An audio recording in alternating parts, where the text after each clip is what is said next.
नमस्कार, मैं अनामिका अजय मिश्रा। हरियाणा कांग्रेस में बीते कई दिनों से प्रदेश अध्यक्ष के पद को लेकर जंग छिड़ी हुई है। बीते कुछ दिनों से आला कमान प्रदेश के नेताओं की नब्ज टटोलने में जुटा हुआ था, जिससे कि ऐसा कोई फॉर्मूला सेट किया जा सके कि साख बच जाए।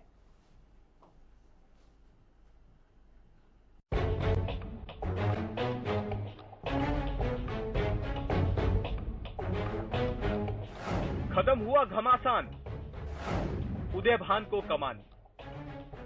कौन होगा कांग्रेस का नया प्रदेश अध्यक्ष, किसे मिलेगी कमान?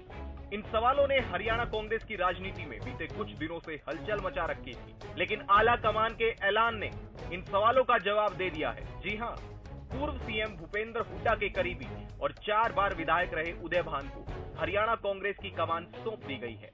उदय भान को कुमारी सैलजा की जगह नया हरियाणा कांग्रेस अध्यक्ष बनाया गया है। कौन है उदय भान? पूर्व मुख्यमंत्री भूपेंद्र सिंह हुड्डा के करीबी है उदय भान। होडल और हसनपुर विधानसभा से विधायक रह चुके हैं। 2 बार कांग्रेस से विधायक रह चुके हैं उदय भान। 1 बार निर्दलीय विधायक रह चुके हैं उदय भान। 1 बार लोकदल से विधायक रह चुके हैं उदय भान। तो हुड्डा के करीबी उदय भान को कांग्रेस की कमान सौंप दी गई है। इसके साथ ही पूर्व मंत्री किरण चौधरी की बेटी और पूर्व सांसद श्रुति चौधरी, रामकिशन गुर्जर, जितेंद्र कुमार भारद्वाज और सुरेश गुप्ता को कार्यकारी अध्यक्ष बनाया गया। आइए अब आपको ग्राफिक्स के जरिए बताते हैं कौन है रामकिशन गुर्जर। 2 बार विधायक रह चुके हैं रामकिशन गुर्जर। गुर्जर समाज और पिछड़ा वर्ग से ताल्लुक रखते हैं रामकिशन। नारायणगढ़ से विधायक रह चुके हैं रामकिशन गुर्जर। रामकिशन गुर्जर भूपेंद्र सिंह हुड्डा की सरकार में सीपीएस थे। कांग्रेस से सांसद रह चुकी हैं श्रुति चौधरी। श्रुति चौधरी जाट समाज से ताल्लुक रखती हैं। सुरेंद्र सिंह और किरण चौधरी की बेटी हैं श्रुति। पूर्व सीएम बंसीलाल की पोती हैं श्रुति चौधरी। 2005 में अपने पिता की मृत्यु के बाद राजनीति में कदम रखा। जितेंद्र कुमार भारद्वाज ब्राह्मण समाज से ताल्लुक रखते हैं। सुरेश गुप्ता अग्रवाल समाज से ताल्लुक रखते हैं। 5 राज्यों में मिली करारी हार के बाद कांग्रेस ने हरियाणा में बदलाव कर एक बार फिर से जान फूंकने की कोशिश की है। हुड्डा को खुश करके पार्टी जाट समुदाय को तो साधना ही चाहती थी, लेकिन सैलजा को हटाने का गलत संदेश भी नहीं देना चाहती थी। ऐसे में हुड्डा कैंप के नेता उदय भान को प्रदेश अध्यक्ष की कमान सौंपकर पार्टी ने कांग्रेस दलित नेता कुमारी सैलजा को हटाने का डैमेज कंट्रोल भी कर लिया है और हुड्डा कैंप की मांग भी पूरी कर दी है। अब देखना यह होगा कि इस कदम से आने वाले समय में हरियाणा कांग्रेस को कितना फायदा होता है। दिल्ली से सुशील सिंह और चंडीगढ़ से रवि कालीरमन की रिपोर्ट।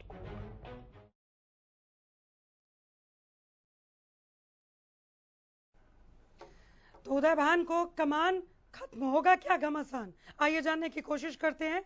प्रोफेसर सुभाष सप्रा हमारे साथ है राजनीतिक विश्लेषक के तौर पर। रवि कालीरमन है हमारे संवाददाता और खालिद चहल का प्रवक्ता कांग्रेस। रवि, उदय भान से जरा मिलवाइए हमें, बताइए उनके बारे में, क्या शख्सियत है इनकी? बिल्कुल अनामिका, देखिए जिस प्रकार से उदय भान का नाम सामने आया है, लंबे समय से चर्चाएं थी कि उदय भान जो हैं कांग्रेस के नए अध्यक्ष हो सकते हैं। जिस प्रकार से लगातार प्रयास भूपेंद्र सिंह हुड्डा कर रहे थे कि सीएलपी लीडर भी वो बने रहें और प्रदेश अध्यक्ष की कुर्सी भी उनके पास आई, तो इसी चीज के प्रयास जो है वो लगातार भूपेंद्र सिंह हुड्डा कर रहे थे। तो कहीं ना कहीं मैं इस बात का जिक्र करना चाहूंगा, हरियाणा में कांग्रेस का मतलब भूपेंद्र सिंह हुड्डा है और उसी चीज का फायदा भूपेंद्र सिंह हुड्डा हर बार उठाते हैं और इस बार भी बिल्कुल वैसा ही हुआ है। क्योंकि अगर बात करें, भूपेंद्र सिंह हुड्डा एक जाट सरीके के नेता हैं और तमाम जो जिस प्रकार से जाटों को साधने का प्रयास कांग्रेस लगातार भूपेंद्र सिंह हुड्डा के सहारे करती है, वहीं कहीं ना कहीं कुमारी सैलजा जो प्रदेश अध्यक्ष थी, उनको बदलने की मांग इसलिए की जा रही थी कि भूपेंद्र सिंह हुड्डा लगातार ये प्रयासरत थे, ये बात कह रहे थे कि कुमारी सैलजा जो है प्रदर्शन नहीं कर पा रही उस प्रकार का जिस प्रकार को कांग्रेस की जरूरत है। दूसरा, कहीं ना कहीं जो आपसी मनमुटाव जो चलते आ रहे हैं, या अशोक तंवर के साथ कहें या फिर कुमारी सैलजा के साथ अनबन जो है भूपेंद्र सिंह हुड्डा की लगातार थी, और ऐसे में कहीं ना कहीं जो जब भी प्रदेश संगठन की तरफ से कॉल बुलाई जाती थी या भूपेंद्र सिंह हुड्डा को उसमें शामिल होने की बात कही जाती थी, तो भूपेंद्र सिंह हुड्डा उस प्रोग्राम से दूरी बना लेते थे, तो कहीं ना कहीं वो प्रोग्राम सफल नहीं हो पाता। और भूपेंद्र सिंह हुड्डा अलग से अपना कोई भी कार्यक्रम चलाते थे, विपक्ष आपके समक्ष कार्यक्रम की ही बात कर लेते हैं, तो कहीं ना कहीं वो प्रोग्राम तमाम सफल होते हुए नजर आते थे। तो ऐसे में कहीं ना कहीं ये साफ था, शीर्ष नेतृत्व को मालूम था, अगर हरियाणा में कांग्रेस की वापसी करनी है तो भूपेंद्र सिंह हुड्डा उनके लिए जो है हनुमान साबित हो सकते हैं कांग्रेस के। और कहीं ना कहीं जिस प्रकार से जो बातचीत की जाती थी या फिर जो भी कॉल दी जाती थी भूपेंद्र सिंह हुड्डा के, तो एक अच्छा मैसेज जो है जनता के बीच जाता था। एक लोग है उनको सुनने के लिए आते थे, उनकी बात मानते थे। संगठन नहीं बना पाए, चाहे अशोक तंवर की बात करें या कुमारी शैलजा की बात करें, दोनों ही असफल रहे संगठन बनाने में। हालांकि लगातार ये कहा जाता था 1 महीने के बाद संगठन जो है वो बनकर तैयार हो जाएगा, 2 महीने के बाद लिस्ट जारी हो जाएगी, वो चीज यहाँ नहीं हुई। तो ऐसे में कहीं ना कहीं भूपेंद्र सिंह हुड्डा का सहारा था, और कांग्रेस को ये पता है कि हरियाणा में अगर वापसी चाहिए तो भूपेंद्र सिंह हुड्डा की बात माननी पड़ेगी। तो उसी के चलते भूपेंद्र सिंह हुड्डा को ये कहा गया कि हम आपको सीएलपी लीडर और प्रदेश अध्यक्ष का जो पद है वो नहीं दे सकते। तो कहीं ना कहीं उदयभान का नाम भूपेंद्र सिंह हुड्डा की तरफ से आगे किया गया, और पार्टी के आलाकमान जो शीर्ष नेतृत्व है उन्होंने भूपेंद्र सिंह हुड्डा की इस बात पर मोहर लगा दी। क्योंकि जो दलित नेता का जो बातचीत की जा रही थी कि दलित नेताओं को भूपेंद्र सिंह हुड्डा टिकने नहीं देते, तो वो कहीं ना कहीं उदयभान के नाम से आने से वो बात लागू नहीं होती। सत्ता पक्ष को, सरकार को कांग्रेस पे निशाना साधने की जो बात थी वो वही दबी रह गई।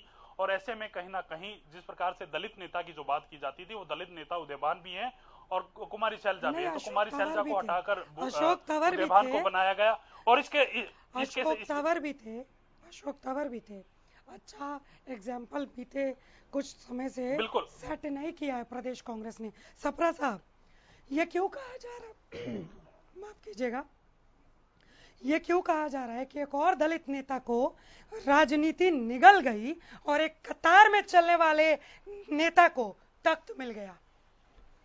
सबसे पहले आज हरियाणा कांग्रेस के लिए एक बड़ा दिन। बिल्कुल, देखिए जिस प्रकार से राजनीति की, अगर रवि सप्रा साहब को बोलने दें।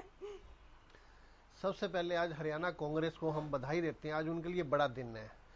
पहले अभी हमारे साथी भी बता रहे हैं, हुड्डा वर्सेस तंवर साहब, उनका खेल चलता रहा। उसके बाद जब से मैडम शैलजा बनी, हुड्डा वर्सेस शैलजा का चलता रहा, और उसका परिणाम ये था 8 साल से जो कांग्रेस है अपना संगठन भी नहीं बना पाई। बिल्कुल सड़कों पे, मोहल्लों में, हर जगह इनकी गुटबाजी चल रही थी, चरम सीमा पे थी। अभी हमारे साथी बता रहे हैं, अभी इनका जो है हुड्डा साहब का विपक्ष साहब के द्वारा प्रोग्राम चल रहा है, एक दिन भी, एक प्रोग्राम में भी उन्होंने या तो शैलजा मैडम को बुलाया नहीं या वो शैलजा आई नहीं, मतलब ये हाल था। और जब शैलजा जहां महंगाई मुद्दे पर या किसी भी मुद्दे पे उनका प्रदर्शन पूरे हरियाणा में चलता था, कहीं भी हुड्डा साहब या उनका कोई भी एक भी कार्यकर्ता, उनका जो समर्थक उस प्रोग्राम में शामिल नहीं होता था। मतलब इतनी चरम सीमा पे उनकी गुटबाजी थी। और आज मतलब किसी भी तरह से उसका समाधान किया आज हाई पावर, जो हाई कमांड ने, ये बड़ा अच्छा किया वैसे। और इन्होंने दलित वाली ऐसी बात नहीं है, पहले तंवर साहब भी दलित थे और आज उदयभान जी भी, उनको भी दलित दिया, और he is very experience, 4 bar MLA भी रहे हैं और ये राजनीतिक परिवार से हैं। और ये तो अपने गियालाल जी के वारिस हैं। गियालाल जी के जो इनके पिताजी, इनका तो एक 1960 दशक में मुहावरा प्रसिद्ध हुआ था, आया राम गया राम की, जो मुहावरा इन्हीं के नाम से ही चला था, कि उन्होंने एक ही दिन में 3 बार पार्टी बदली थी इनके गियालाल जी ने। तो ये तभी से ये मुहावरा बड़ा जो है ना प्रचलित है हमारे हरियाणा की। इसने जो राजनीति, जब से ये एंटी डिफेक्शन से पहले की बात है, एंटी डिफेक्शन उसके बाद तो फिर दल बदल या पार्टी वार्टी कुछ प्रॉब्लम होती रही, परंतु ये ऐसे हम ये नहीं कह सकते भाई दलित, अब ये भी दलित हैं। और जो भी इन्होंने मतलब चारों की चार जो कार्यकारी अध्यक्ष बनाए, उसमें ब्राह्मण समाज के भी हैं, जितेंद्र भारद्वाज जी, सुरेश गुप्ता जी भी लिए हैं वैश्य समाज से, उसी तरह से गुज्जर साहब भी लिए हैं ओबीसी से वो अपने, और साथ ही साथ इन्होंने सभी को, जितने भी जो गुट हैं उनको भी साधने का जो है ना प्रयास किया, उनमें संतुलन बने।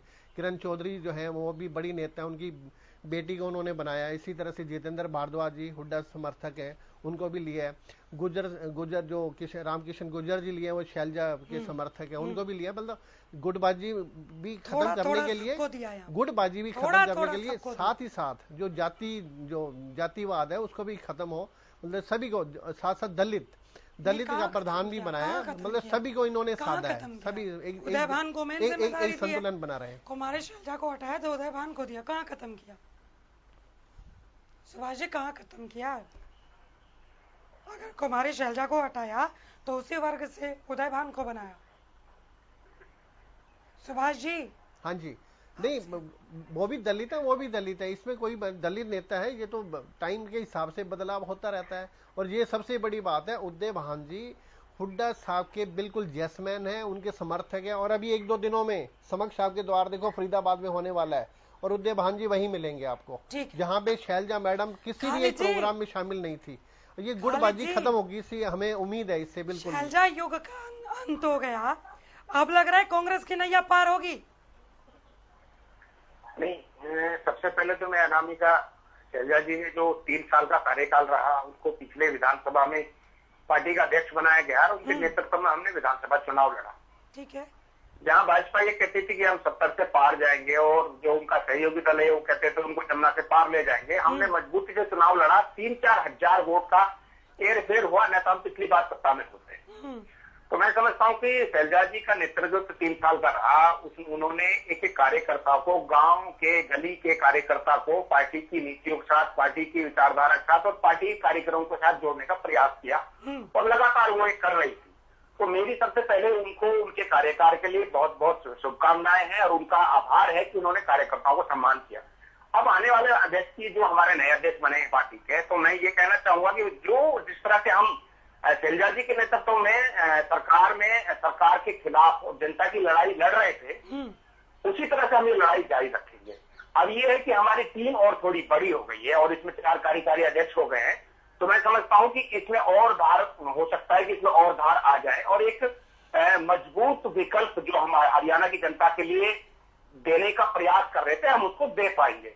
मैं समझता हूं कि आने वाले समय में इस प्रदेश के जो मुद्दे हैं उनको बखूबी जिस तरह से हम उठा रहे थे पिछले 3 साल से, लगातार उनको इस तरह से उठाएंगे और भाजपा और बीजेपी की सरकार को जो जनता के खिलाफ जो निर्णय ले रही है लगातार उनको उठाएंगे, दिखाते रहेंगे, उनसे लड़ते रहेंगे। खाले जी, बहुत बधाई हो आप लोगों को, अगर आप इस तरह से आगे बढ़ रहे हैं और खुद को मजबूत देख रहे हैं। मैं प्रदेश कांग्रेस को जिस नजर से अभी देख रही हूँ, ऊपर सब कुछ हरा भरा है, बहुत नई नई टहनियां हैं, हरे भरे पत्ते हैं, एक ऐसे पेड़ की तरह मुझे दिख रहा है जिसका एक मजबूत तना मुझे नहीं दिख रहा, जिसकी जड़ें मुझे नहीं दिख रही, वो देखने को मिलेंगी क्या?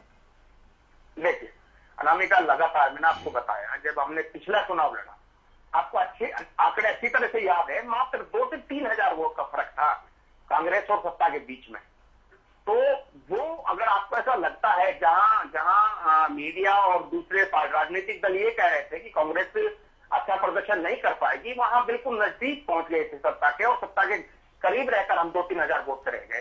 तो तना बिल्कुल मजबूत है, कांग्रेस की विचारधारा गांव के, गलियों के और एक आम ग्रामीण के अंदर है जो लगातार कांग्रेस के लिए संघर्ष करता है, कांग्रेस के साथ खड़ा होता है। वो कभी भी कांग्रेस से दूर नहीं था और मैं समझता हूं कि आने वाले वक्त में हम जो लड़ाई लड़ रहे थे उस लड़ाई को और धार देंगे और मजबूती से जनता के मुद्दों को उठाएंगे। और तना है, दहनियां भी हैं, सब कुछ है। आने वाले वक्त में इस प्रदेश में आप हरियाणा के लोगों की सरकार देखेंगे। कहाँ है महाराज, अभी आपको संगठन खड़ा करना है, आपने शीर्ष नेतृत्व बदला है, जड़ें दिखाइए ना मुझे। देखिए ठीक, मैं वही कह रहा हूँ कि ये जो संगठन की जो बदलाव की प्रक्रिया है उसी प्रोग्राम का एक हिस्सा है। जैसे पंजाब में हुआ, हिमाचल में हुआ, अभी हरियाणा में हुआ, तो बहुत जल्दी एक मजबूत संगठन आपको, जो हम लगातार इसके लिए प्रयासरत हैं। हम पहले भी आप कह रहे हैं, सुनिए, आप कह रहे हैं कुमारी शैलजा ने बहुत अच्छा काम किया, रूट लेवल तक कांग्रेस को मजबूत कर रही थी, कार्यकर्ताओं में जान फूका। आप कह रहे हैं कि 3-4 हजार वोट का अंतर रहा सत्ता में और आप में, सब कुछ अच्छा चल रहा था, तो फिर बदलाव क्यों? नहीं, देखो बदलाव को ऐसे नहीं देखना चाहिए। बदलाव किसी भी संगठन की, किसी भी व्यवस्था की निरंतर एक प्रक्रिया होती है, जो ये कोई नई चीज नहीं है। अगर और दूसरे राज्यों में बदलाव हो रहा है, इस समय पूरे देश के अंदर कांग्रेस पार्टी का संगठन नए से रिव्यू हो रहा है, तो मैं समझता हूँ बदलाव को हम ऐसे नहीं देख सकते। बदलाव को निरंतर प्रक्रिया में हम देखे अनामिका, और निरंतर प्रक्रिया में शैलजा जी जिस तरह से कांग्रेस के इस प्रदेश के लोगों के लिए लड़ाई लड़ रही थी, लगातार उसी तरह से एक नेता के तौर पर प्रदेश के लोगों के लिए निरंतरता पे आ जाती हूँ। निरंतर प्रक्रिया जो दिखी है, एक दलित चेहरे को आप पहले अध्यक्ष बनाते हैं, अशोक तंवर को बनाया, कुमारी शैलजा को बनाया, अब उदयभान जी हैं। फायदा भी मिलता है पार्टी को, ऐसा नहीं है, आप लोगों को फायदा भी मिला है, लेकिन चुनाव के बाद उनका पावर पहले जितना नहीं दिखता। क्या उदयभान जी को ऐसा कुछ फेस करना पड़ेगा? नहीं, ऐसा नहीं है। अगर देखिए, जिन आप दलित लीडरों की बात कर रही हैं, उनका बैकग्राउंड देखिए, खुद में एक बहुत मजबूत बैकग्राउंड से ताल्लुकात रखते हैं, चाहे मौलाना जी से लेके आज तक का उदयभान जी तक का। बिल्कुल 17 साल में 4 नेताओं को प्रदेश कांग्रेस की कमान मिली, और दक्षिण हरियाणा में मैं समझता हूं पहली बार कांग्रेस पार्टी की कमान आई है। तो ये इस तरह से देखने की बात नहीं है। लगातार जो नेता है, एक मजबूत नेता को, एक संघर्षशील और एक काबिल नेता को पार्टी नेतृत्व देती रही है, और अब उसी पे काम कर रही है पार्टी। तो इसमें इफुकट की गुंजाइश नहीं है कि उनका पावर बाद में रहेगा कि नहीं रहेगा। पावर लगातार, अगर हम सत्ता में आते हैं तो पावर होता है जनता की आवाज। आप कहते हैं तो मान लेते हैं, आप कह रहे हैं तो मान लेते हैं। एग्जाम्पल आपने ऐसा सेट नहीं किया। रवि, उदयभान के आगे क्या चुनौतियां हैं? बिल्कुल, देखिए, चुनौतियों की अगर बात करें तो दलित चेहरे की बात करें, शुरुआत से अगर अशोक तंवर की बात करें, फिर कुमारी शैलजा की बात करें, दोनों की तरफ से ये कहा जाता था कि कांग्रेस में कोई गुटबाजी नहीं है, और लगातार जिस प्रकार के आपसी मन मुटाव जो देखने को मिले अनामिका, वो सबके सामने है, जग जाहिर है। बिल्कुल। यहाँ तक कि मन मुटाव के दौरान एक झगड़ा होता है, अशोक तंवर का सिर तक फूट जाता है। उसके बावजूद अगर बात करें, संगठन नहीं बनाने दिया जाता।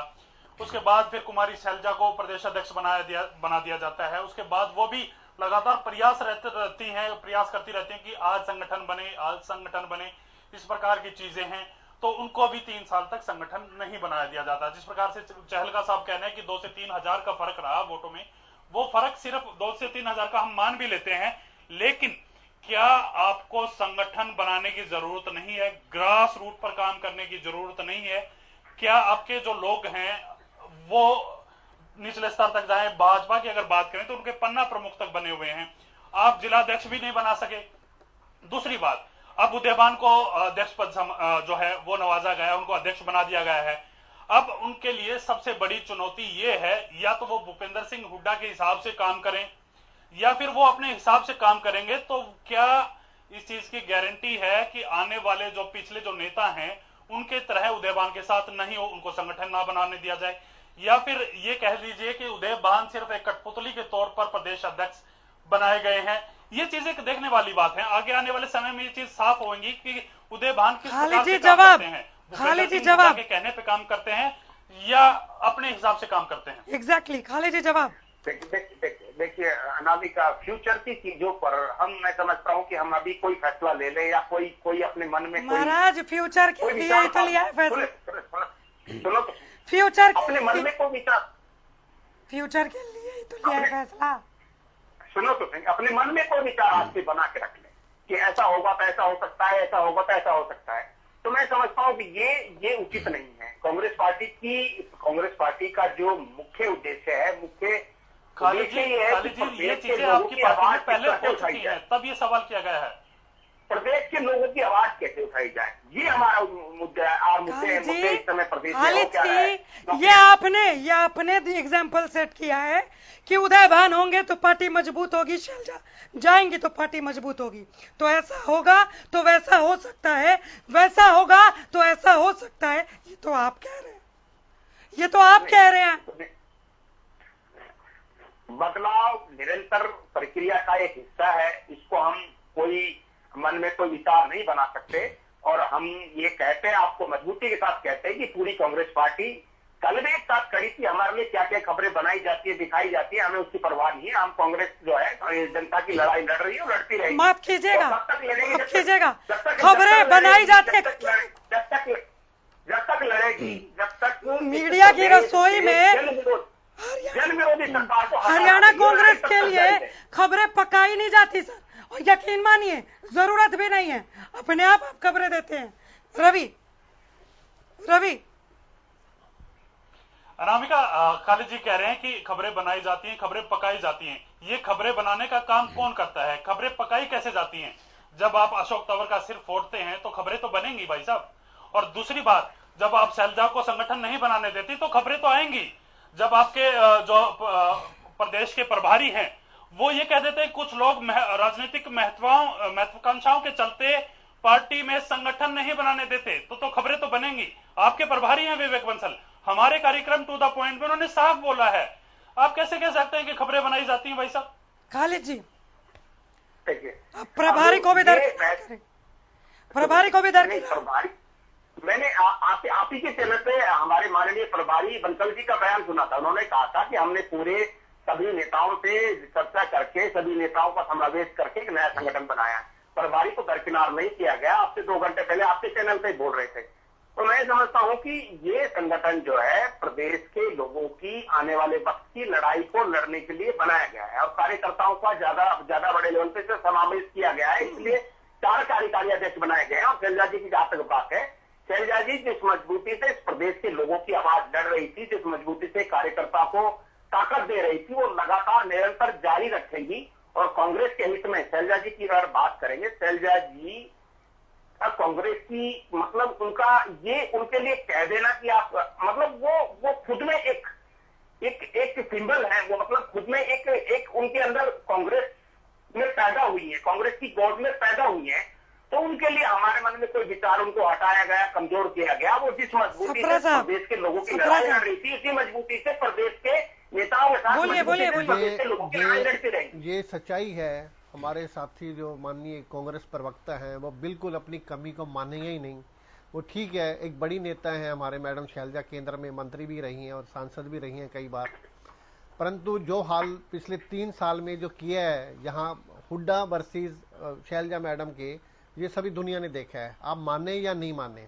अब फूलचंद मुलाना जी हुड्डा साहब के यस मैन थे, तंवर साहब नहीं माने, शैलजा मैडम नहीं मानी, अब उदय भान जी उनके समर्थक हैं। अब हमें उम्मीद है और हम आशा करते हैं बिल्कुल आज का दिन कांग्रेस के लिए लाभप्रद रहेगा। और साथ साथ अब आम पार्टी ने भी देखो यहाँ पे अच्छा यहाँ पे संगठन खड़ा कर रही है पिछले महीने 2 महीने से बड़े तेजी से। और आज का दिन जो है ना ये कांग्रेस के लिए बहुत बढ़िया होगा, उम्मीद है। और साथ ही साथ आम जनता को, समाज को, प्रदेश को एक अच्छा विपक्ष मिलेगा। हुड्डा साहब के पास सारे एमएलए हुड्डा साहब के पास है, 26 एमएलए तो बिल्कुल यस मैन, हमेशा हुड्डा साहब के साथ रहते हैं सुबह शाम रात।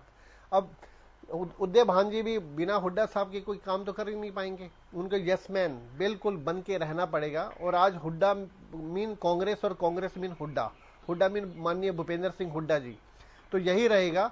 और ये हमें ये भी उम्मीद है ये 2-3 महीनों में संगठन बिल्कुल ये जल्दी बनाएंगे, क्योंकि अब ये सारा सब कुछ जो है ना पावर, 1 मैन पावर आ चुकी है। सारा जो है इनका जो शासन है हुड्डा साहब वाला, क्योंकि इनके हर जगह समर्थक है पूरे स्टेट्स में, सभी शहरों में, सब मोहल्लों में, क्योंकि ये 10 साल सीएम भी रह लिए, काफी सारी उम्र इन्होंने राजनीति में बिताई और हर जगह भी इनके प्रोग्राम भी चल रहे हैं और बड़े सफल प्रोग्राम चल रहे हैं। और उम्मीद है ये अच्छी बात है, ये सत्ताधारी पार्टी को एक अच्छा विपक्ष मिलेगा। और वो जो पहले जो इनका जो आपस में जो गुटबाजी थी, वहां पे मतलब 10, 12, 15 लोग ही मतलब वहां पे धरने में पहुंचते थे, समर्थक पहुंचते थे और वहां भी इनके आपस में लड़ाई झगड़े होते हमने देखे हैं, जितने भी ये गुटबाजी चलती थी। और वो खत्म होगी। और थोड़ा सा हमारे जो कांग्रेस के जो साथी हैं उनको कभी ना कभी हाँ भर भी देनी चाहिए भाई, किस तरह से मतलब हाल जहां पे चलता रहा है वो ठीक है। आप पीछे अगर शैलजा मैडम को यानी पहले 3, 4, 5 महीने पहले आपने बदलाव किया, अगर ये 6, 7, 8 महीने पहले हो जाता तो अच्छा रिजल्ट होता और ये भाजपा जो हो सकता है शासन में ना हो पाती, या उसका जो 70 पार जो नाराज सिर्फ 40 में सिमट गया और कांग्रेस आगे आ जाती, ये भी हो सकता था। हमारी ये दुआएं हैं। हाल क्या है दिलों का न पूछो, कांग्रेस में शायद आज ये गाना गुनगुना रहे होंगे कुछ लोग। बहुत शुक्रिया आप सबों का, नमस्कार, थैंक यू। यहीं रुक रहे हैं, देखते रहिए हरियाणा न्यूज।